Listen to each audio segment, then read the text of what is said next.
নিজেও কাঁদেন, স্ত্রীকেও বলেন, সন্তান সন্ততিকেও বলেন, ভাই আমার জন্য না, আপনি আপনার জন্য বলেন, আপনি আপনার সন্তানদের জন্য বলেন, আপনি আপনার প্রয়োজনে আপনার রবের কাছে আপনি বলেন। আপনার কি দরকারি না আপনি আপনার রবের কাছে বলেন। অন্যের কাছে বলে লাভ নাই ভাই, অন্যের কাছে বলে লাভ নাই ভাই, অন্যের কাছে বলে লাভ নাই ভাই।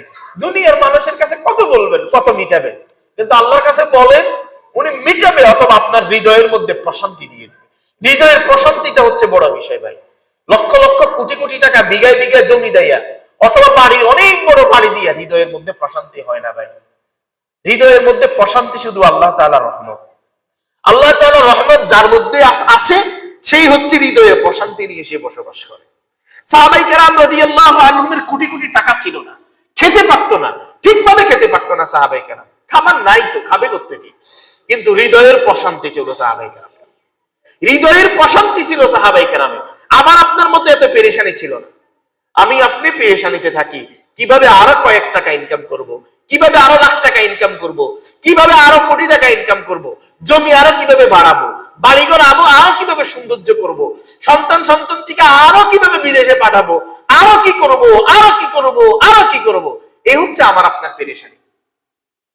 কিন্তু সাহাবায়ে কেরামের পেরেশানি ছিল একটাই, কিভাবে রবের আরো সন্তুষ্টি অর্জন করব, আল্লাহ তাআলার আরো সন্তুষ্টি কিভাবে অর্জন করব, আরো সন্তুষ্টি কিভাবে অর্জন করব, এটা ছিল সাহাবায়ে কেরামের প্রশান্তি। এই জন্যই প্রিয় ভাই আমার, অল্প খাবো, অল্প খাবো, কিন্তু দুনিয়াবি পেরেশানি কম রাখবো, দুনিয়াবি পেরেশানি কম রাখবো। হৃদয়ের প্রশান্তিটা মূল জিনিস।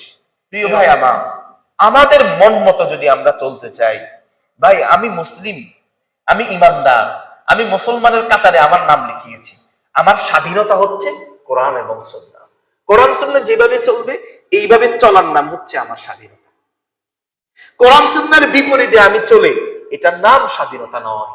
কোরআন সুন্নাহ যেভাবে বলবে, এইভাবে চলার নাম হচ্ছে স্বাধীনতা।